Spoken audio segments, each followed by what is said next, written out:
Morning business breakfast షోకి స్వాగతం.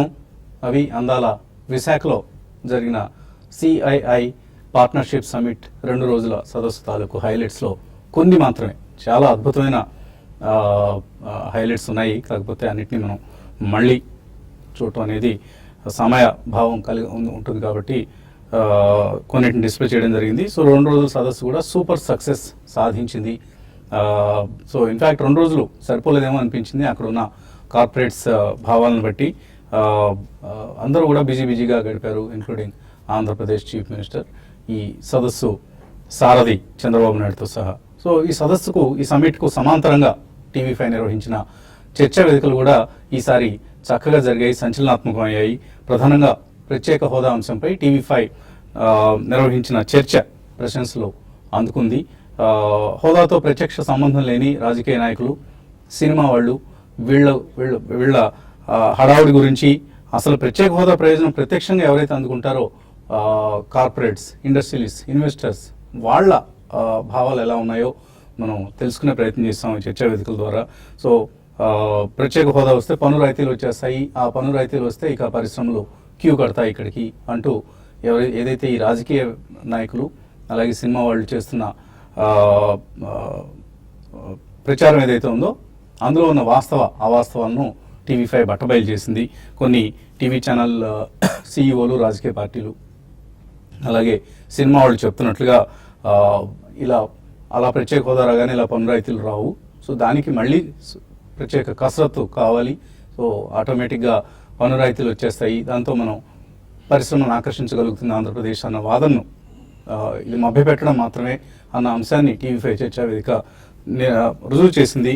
So ఇది సదస్సు సందర్భంగా TV5కి లభించిన అవకాశం.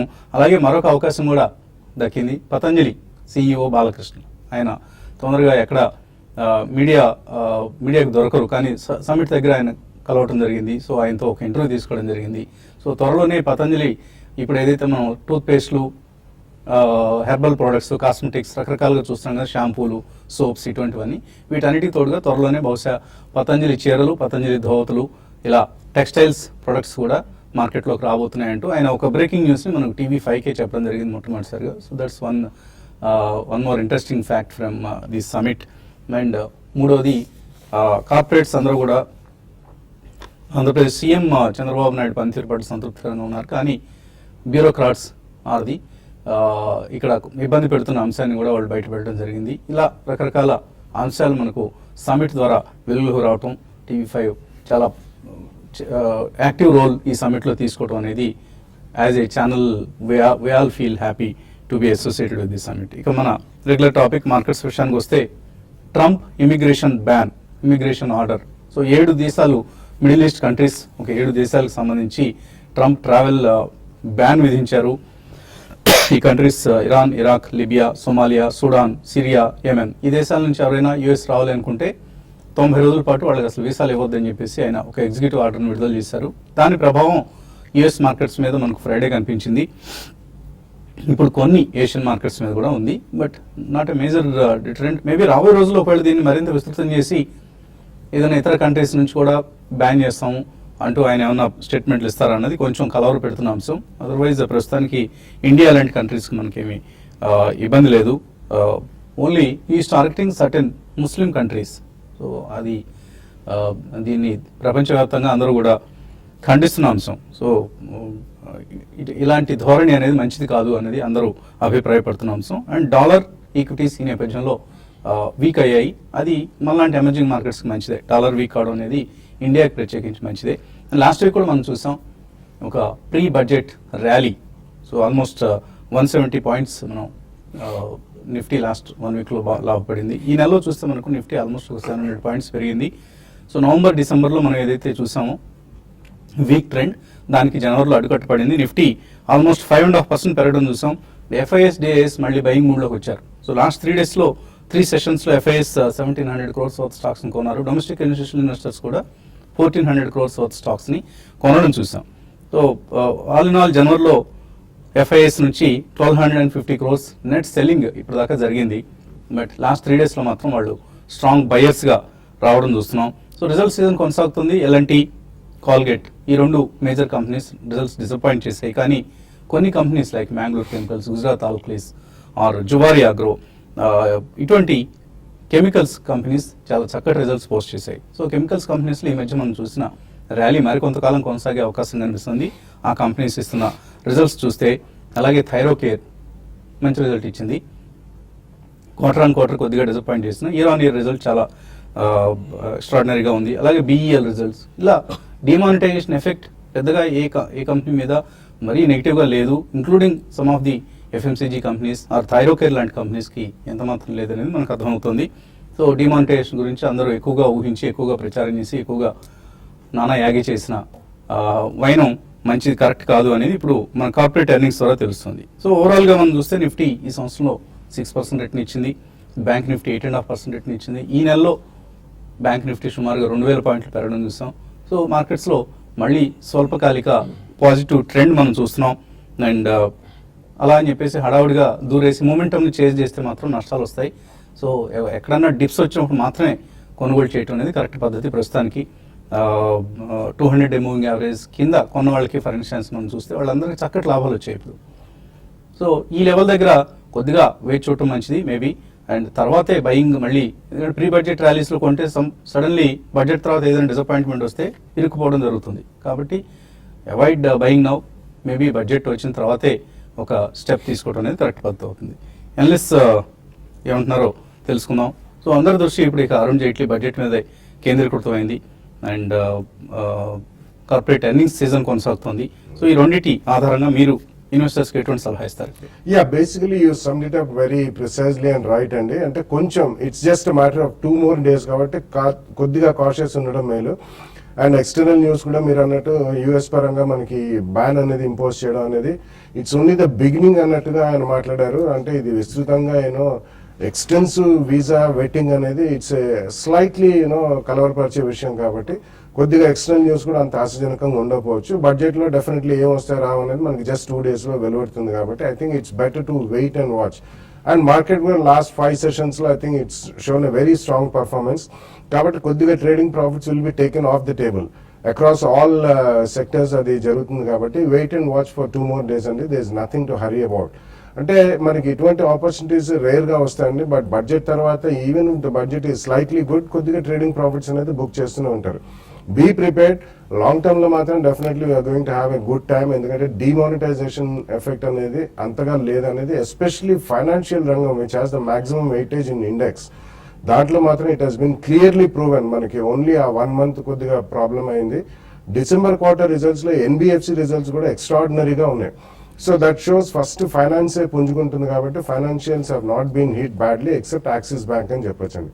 So definitely wait and watch. 2 more days to go. It's the D-Day for India and this is going to be a very crucial budget. Unlike where budgets annittikante kuda this has a very strong precedent in terms of international and also domestic news kabatti just wait and watch 2 more days. Suspense anedi tolaipotundi. Dan tarvata we can take a investment decision. So technicals ఆధారంగా traders ఈ సమయంలో ఎటువంటి positions తీసుకోవాలి? మనకి ఎప్పుడైతే 8460 trend high ఎప్పుడైతే break అయిందో so probably మనకి న్యూ ట్రెండ్ లోకి మనం ఎంటర్ అయ్యామని చెప్పొచ్చు. అండ్ లాస్ట్ 4 days లోనే ఆల్మోస్ట్ మనకి 300 నుంచి 320 పాయింట్స్ నిఫ్టీ పెరగడం జరిగింది. సో దీని ఇండికేషన్ ఏంటంటే ప్రాబ్లీ నిఫ్టీ ఈవెన్ బడ్జెట్ కొద్దిగా బ్యాడ్ గా ఉన్నా కూడా ప్రిపేర్ అవుతున్నట్టు అనిపిస్తుంది. ఎందుకంటే మనకి 8460 నుంచి ఆల్మోస్ట్ 160-170 పాయింట్స్ అప్ మూవ్ రావటం చూసాం. అండ్ ఇది ఆల్మోస్ట్ 4 month హైలో ట్రేడ్ అవటం చూస్తున్నాం నిఫ్టీ. సో ఈవెన్ బడ్జెట్ బాగోపోయినా ప్రాబ్లీ వర్స్ట్ కేసులో 83.32 ఏదైతే 200-day మూవింగ్ యావరేజ్ ఉందో అక్కడ స్టాప్ అయ్యే ఛాన్స్ ఉంది. ఎందుకంటే మనకి ఇంటర్మీడియట్ ట్రెండ్ కూడా మనకి రివర్సల్ అయినట్టు చార్ట్స్ పరంగా కనిపిస్తుంది. ఎప్పుడైతే మనకి higher highs and higher lows formation చూస్తున్నామో so probably I think trend అనేది డెఫినెట్లీ రివర్స్ అయింది. అఫ్ కోర్స్ బడ్జెట్ బాగుంటే కనుక ఐ థింక్ ఎక్స్ట్రాడినరీ బడ్జెట్ వస్తే కనుక ప్రాబ్లీ ఆల్ టైమ్ హై అవుతుందో 9100 మేబీ ఇన్ ద నెక్స్ట్ క్వార్టరే మనకి అచీవ్ అయ్యే ఛాన్స్ ఎక్కువ కనిపిస్తుంది. సో ఈ నేపథ్యంలో ప్రాబ్లీ లాస్ట్ 4 days లోనే 300 పాయింట్స్ పెరిగింది కాబట్టి డెఫినెట్లీ కరెక్షన్స్ అనేవి ఉంటాయి. మేబీ 8460 అనేది మనకి ఫస్ట్ సపోర్ట్ పాయింట్ గా మనం చూస్తాం. ఇక్కడ నుంచి అబౌట్ 100-120 పాయింట్స్ కింద. అండ్ ప్రాబ్లీ వర్స్ట్ కేసులో 8327 దాకా రావచ్చు. ఇన్ కేస్ 83 కింద క్లోజ్ అవుతే మటుకు మనం అగైన్ ట్రెండ్ రివర్సల్ గా అంటాం. బట్ డెఫినెట్ గా బై ఆన్ డిప్స్ గానే మార్కెట్ చెప్పుకోవచ్చు విత్ స్టాప్ లాస్ బిలో 8300. అదేవిధంగా బ్యాంక్ నిఫ్టీ చూస్తే కనుక almost last couple of days లో చూస్తే 4 days లో 18,700 నుంచి 19,000 అంటే ఆల్మోస్ట్ 1000 పాయింట్స్ పెరగటం చూసాం. అండ్ స్వింగ్ హై ఏదైతే ఉందో 19,276 అక్కడ ఒక స్ట్రాంగ్ సపోర్ట్ ఉండే ఛాన్స్ ఉంది. ఈవెన్ బ్యాంక్ నిఫ్టీ కూడా 300 to 500 పాయింట్స్ డిప్ వస్తే కనుక డెఫినెట్లీ బై అండ్ డిప్స్ గా చెప్పుకోవచ్చు విత్ స్టాప్ లాస్ బిలో 19,200. ఇంకా ఇన్వెస్టర్స్ నుంచి ఎలక్ట్రానిక్ ఉత్తరాలు అలాగే టెలిఫోన్ కాల్స్ తీసుకునే ముందు చిన్న విరామం.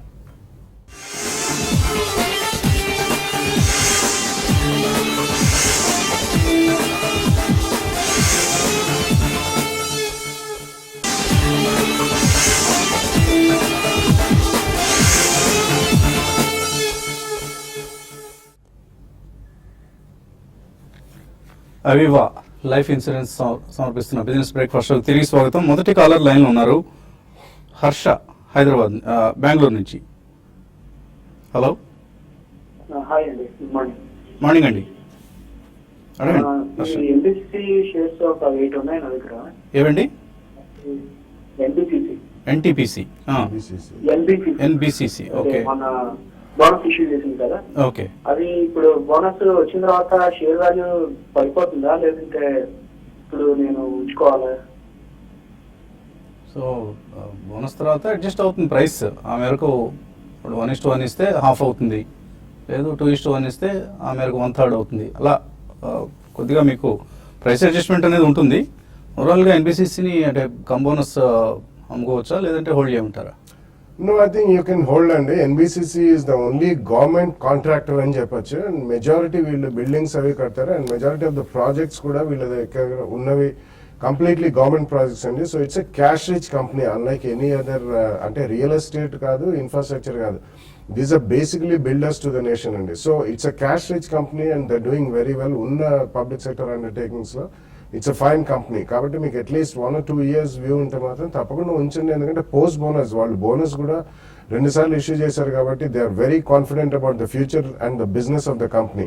ఈ కారణం వలన మీకు డబ్బు అవసరం లేకపోతే తప్పకుండా ఉంచండి. ప్రైస్ అడ్జస్ట్మెంట్ ఇమీడియట్లీ అయినా ఓ ద నెక్స్ట్ 1-2 years మీకు క్యాపిటల్ అప్రిసియేషన్ తప్పకుండా వస్తుంది. తర్వాత కలర్ రమేష్ లైన్లో ఉన్నారు. Hello sir, good morning sir. Morning అండి, అడగండి రమేష్. మీ ప్రోగ్రామ్స్ చాలా బాగున్నాయి సార్. థ్యాంక్ యూ అండి. థ్యాంక్ యూ రమేష్ గారు. సార్, మేము ఒక లాట్ ఫిబ్రవరి ఆప్షన్స్, కాల్ ఆప్షన్స్ కి federal bank 80 rupees strike price తో తీసుకున్నాం సార్. అది హోల్డ్ చేయొచ్చా, ఇంకా ఏమన్నా సజెస్ట్ చేస్తారా వేరే అన్నారు కూడా ఫిబ్రవరి కాల్ ఆప్షన్? సో ఫిబ్రవరిలో ఏ స్టాక్స్ మీద బెట్ చేయొచ్చు? ఫెడరల్ బ్యాంక్ కాల్ ఆప్షన్ ఏమైనా వర్కౌట్ అవుతుందా? మీరు ఆల్రెడీ తీసుకున్నారండి, ప్రాబ్లమ్ ఉంచొచ్చు. ఎందుకంటే స్టాక్ ఆల్రెడీ మనకి 61 రూపీస్ నుంచి 78 దాకా పెరిగినప్పటికీ కొద్ది బుల్లిష్ టోన్ లోనే ఉంది స్టాక్. సో బడ్జెట్ బాగుంటే కనుక డెఫినెట్లీ ఇది 82 నుంచి 86 దాకా మొన్నటి స్వింగ్ హై ఏదైతే ఉందో అక్కడ దాకా వచ్చే ఛాన్స్ ఉంది. అండ్ దీని all time high is around 86. So definite గా మీ bet I think it will work out in case budget బాగుంటే కనుక. లేదు బడ్జెట్ బాగాలేదు and market correction and reverse లో వచ్చిందంటే కనుక మీరు స్టాప్ లాస్ పెట్టి హోల్డ్ చేయాలి. 77.5 కింద closing basis, current market price around 78.60 ఉంది. సో 77 కింద క్లోజింగ్ బేసిస్ మీరు స్టాప్ లాస్ పెట్టుకోవాలి. లేదు అంటే కనుక మీ ఆప్షన్ అనేది మేబీ టైం దీనిలో it will evaporate. So definite గా ఇక్కడైతే హోల్డ్ చేయొచ్చు ఈ స్టేజ్ లో. అండ్ 82 నుంచి 87 మధ్యలో ఐ థింక్ మీరు ప్రాఫిట్స్ అనేది బుక్ చేసుకోవాలి. తర్వాత హైదరాబాద్ నుంచి రవి లైన్లో ఉన్నారు. Hello sir, good morning sir. Morning అండి. సార్, నేను కొన్ని షేర్స్ హోల్డ్ చేస్తున్నాను ఫర్ లాంగ్ టర్మ్. ఇప్పుడు రీసెంట్ గా నేను I'm coming to the profit sir. Just recent గా ఈ లాస్ట్ వీక్ లోనే Equitas holding, Jeevan finance, SBI, Ashok Leyland ఇవన్నీ ఉన్నాయి సార్ నా దగ్గర. కానీ ఓన్లీ ఫర్ లాంగ్ టర్మ్. ఇంకా డిప్ లో యాడ్ చేసుకోమంటారా, లేకపోతే ఇప్పుడు ప్రాఫిట్ వచ్చినందుకు బుక్ చేసుకోమంటారా sir? I'm long term investor. మంచి షేర్లే కొన్నారు మీరు. కాకపోతే ఇక్కడ ఈ ర్యాలీ వచ్చింది, అమ్మాయి ఎలాగోలా లాభాలు వస్తాయి బయటపడిపోదామని వచ్చేయచ్చా లేకపోతే హోల్డ్ చేయమంటారా? No, I think you can hold అండి. ఎందుకంటే బేసికలీ మీ దగ్గర though it's fully loaded with financials apart from Ashok లీలన్, I think definitely మీరు హోల్డ్ చేయడమే బెటర్ అండి. అంటే మీరు లాంగ్ టర్మ్ ఇన్వెస్టర్ అన్నారు కాబట్టి ఇప్పుడే ప్రాఫిట్స్ లోకి వచ్చాయి. చిన్న డిప్ బడ్జెట్ అయిన తర్వాత కూడా రావచ్చు. అంటే బడ్జెట్ బాగుందా బాగాలేదా అనేది కాదు క్వశ్చన్ ఇక్కడ. ఏదైనా కానీ బడ్జెట్ తర్వాత నార్మల్ ప్రాఫిట్ బుకింగ్ అనేది వస్తుందండి. దాని తర్వాత బడ్జెటరీ ప్రపోజల్స్ ఎలా ఉన్నాయి, దాని తర్వాత మనకి ఎలక్షన్ నాయిస్ అనేది ఎక్కువ అవుతుంది. If you're long term holder, ఈ 3 స్టాక్స్ కూడా even among finance they are good stocks.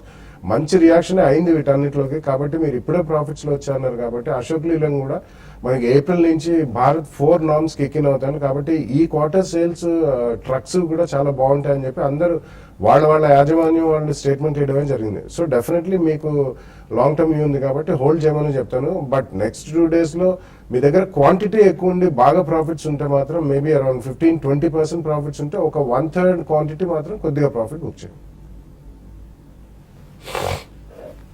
Bengaluru వాసులకి మేము ప్రత్యేకంగా థ్యాంక్స్ చెప్పుకోవాలి. చాలా ఎక్కువ కాల్స్ మాకు బెంగళూరు నుంచి, అలాగే మెయిల్స్ కూడా బెంగళూరు నుంచే వస్తూ ఉంటాయి. సో మరో కాలర్ లైన్లో ఉన్నారు బెంగళూరు నుంచి. ఇప్పుడు చంద్ర, హలో, అడగండి Chandra. Good morning all of you అండి.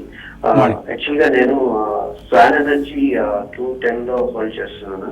అలాగే HYC హిందుస్థాన్ ఆయిల్ ఎక్స్ప్లోరర్ 77 లో హోల్డ్ చేస్తున్నాను. ఈ 2 హోల్డ్ చేయొచ్చా, లేకపోతే ఐ మీన్ యూనో ఎగ్జిట్ అవ్వచ్చా అని గురించి చెప్పండి. అలాగే 86 లో పుట్ అవుతుంది నిఫ్టీ. 8600 పుట్ తీసుకున్నారు HOEC ఫస్ట్ అడిగిన stock. Swan energy probably I think it's more of a speculative stock అండి. ఎందుకంటే మనకి దీని యావరేజ్ వాల్యూమ్స్ చూస్తే కనుక it's only Bombay traded. So monthly మనకి 70-75 lakhs ట్రేడ్ అయ్యే స్టాక్ ఇది. అండ్ ఆల్మోస్ట్ మనకి అక్టోబర్ లో ఆల్మోస్ట్ 61 రూపీస్ లో ఉన్న స్టాక్ ఐ థింక్ 213 దాకా పెరిగింది. 4 times పెరగటం చూసాం. అండ్ హ్యూజ్ వాల్యూమ్స్ తో చూస్తున్నాం లాస్ట్ కపుల్ ఆఫ్ మంత్స్ గా. సో ఐ థింక్ ఇట్లాంటి స్టాక్స్ లో షుడ్ బి వెరీ కేర్ఫుల్ అండి. మీ దగ్గర క్వాంటిటీ ఎక్కువ ఉంటే కనుక డెఫినెట్ గా స్టాప్ లాస్ పెట్టి రన్ చేయాలి. 2 month లో ఏదైతే ఉందో 141 కింద క్లోజింగ్ బేసిస్ మీరు స్టాప్ లాస్ పెట్టుకోవాలి. 193 కరెంట్ మార్కెట్ ప్రైస్ ఉంది. అండ్ మొన్నటి స్వింగ్ హై దాటితే కనుక 213 దాటితే 240-260 దాకా అప్సైడ్ వచ్చే ఛాన్స్ ఉంది. బట్ అక్కడ డెఫినెట్లీ మీరు ప్రాఫిట్స్ అనేది బుక్ చేసుకోవాలి. 8600 పుట్ అడిగారు. సో ప్రాబ్లీ హోల్డ్ చేయొచ్చు అంటే మేబీ ఎస్ అనే చెప్పొచ్చు ఈ స్టేజ్ లో. ఎందుకంటే ఎప్పుడైతే మార్కెట్ 300-400 పాయింట్స్ 4 days లో పెరుగుతుందో ఒక ఫిజిల్ అవుట్ అయిపోయి ప్రాబ్లీ సైడ్ వేస్ అవటం, లేదంటే ఒక pull back rally downside వచ్చే ఛాన్స్ కూడా ఉంటుంది. సో డెఫినెట్లీ ఐ థింక్ మీరు పుట్ అయితే హోల్డ్ చేయొచ్చు. బట్ స్ట్రిక్ట్లీ స్టాప్ లాస్ అనేది పెట్టాలి. ఎందుకంటే లాస్ట్ టైం స్వింగ్ హై ఏదైతే ఉందో 8730 ప్రాబ్లీ అక్కడ మీ స్టాప్ లాస్ అనేది ఉంటుంది. ఆల్మోస్ట్ 8640 దగ్గర క్లోజ్ అయింది. ఇంకో 60 పాయింట్స్ అబౌవ్ క్లోజింగ్ బేసిస్ ఉంటే కనుక మీ స్టాప్ లాస్ పెట్టి ఎగ్జిట్ అవ్వండి. HYC కూడా ప్రాబ్లీ మీరు ఐ థింక్ చాలా హై ప్రైస్ లో కొన్నారండి. ఈ స్టాక్ చూస్తే కనుక 30-35 నుంచి ఆల్మోస్ట్ 80 దాకా పెరగటం చూసాం మనం. సో ప్రాబ్లీ ఇక్కడ నుంచి ఒక కరెక్షన్ ఉండే ఛాన్సే ఎక్కువ ఉంది. మేబీ మీకు కొద్దిగా ప్రాఫిట్స్ వచ్చి 5-10% వస్తే కనుక ఒకసారి బుక్ చేయొచ్చు ఆ స్టాక్ ని. ఇదంతా చంద్రశేఖర్ చుండి మెయిల్ పంపించారు. సో సిఐ సమిట్స్లో 9 లక్షలు 10 లక్షల కోట్లు వచ్చాయని చెప్తుంటారు. ఇదంతా నమ్మశక్యమేనా, మీరు నమ్ముతారా దీన్ని? ఈ ఎంఓఎస్ అన్నీ కూడా only just intents to explore business in the new state, ఇలా కొంచెం పెద్ద మెయిల్ పంపించారు. స్కెప్టికల్గా ఇదంతా అన్బిలీవబుల్, ఊరికే ఫార్స్ అన్నట్లుగా రాయడం జరిగింది.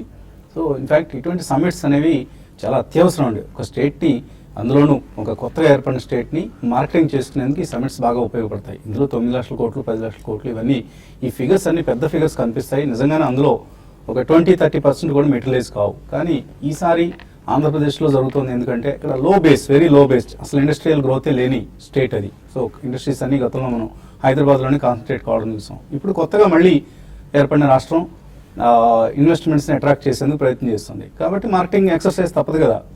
సీఎం రకరకాల ప్రయత్నాల్లో భాగంగా ఇన్వెస్టర్ సమిట్స్ కండక్ట్ చేయడం కూడా తప్పనిసరి. ఎందుకంటే ఇతర రాష్ట్రాలన్నీ పెట్టుబడుల కోసం పోటీ పడుతున్న సమయంలో ఇన్వెస్టర్ల దృష్టిని ఆకర్షించేందుకు ఇదిగో మా స్టేట్ మీకు ఇవి ఆఫర్ చేస్తుంది అంటూ సమిట్స్ కండక్ట్ చేయాల్సిందే, అందులో ఎటువంటి సందేహం లేదు. కాకపోతే ఆ 10 లక్షల కోట్లు అనే ఫిగర్లో ఎంత మెటీరియలైజ్ అవుతుంది అంటే 15-20%, అంతకుమించి మెటీరియలైజ్ కావండి. ఎక్కువ భాగం ఎంఓఈలు అన్నీ కూడా ఎంఓఈలు కానీ మిగిలిపోతాయి. చాలామంది వాటిని పర్స్యూ చేయరు. పర్స్యూ చేసిన రకరకాల హర్డిల్స్ వచ్చినప్పుడు విరమించుకొని మళ్ళీ వేరే స్టేట్కి వెళ్ళిపోతుంటారు. ఇలాంటివన్నీ జరుగుతుంటాయి. But there is a proactive chief minister, state administration is almost clean, geared up to meet the demand. ఇవన్నీ ఉన్నాయి. అక్కడ అనుకూలతలు ప్రతికూలతలు కూడా ఉంటాయి. బ్యూరోక్రాట్స్ నుంచే ప్రాబ్లమ్స్ వస్తున్నాయి ఇండస్ట్రియలిస్ట్కి.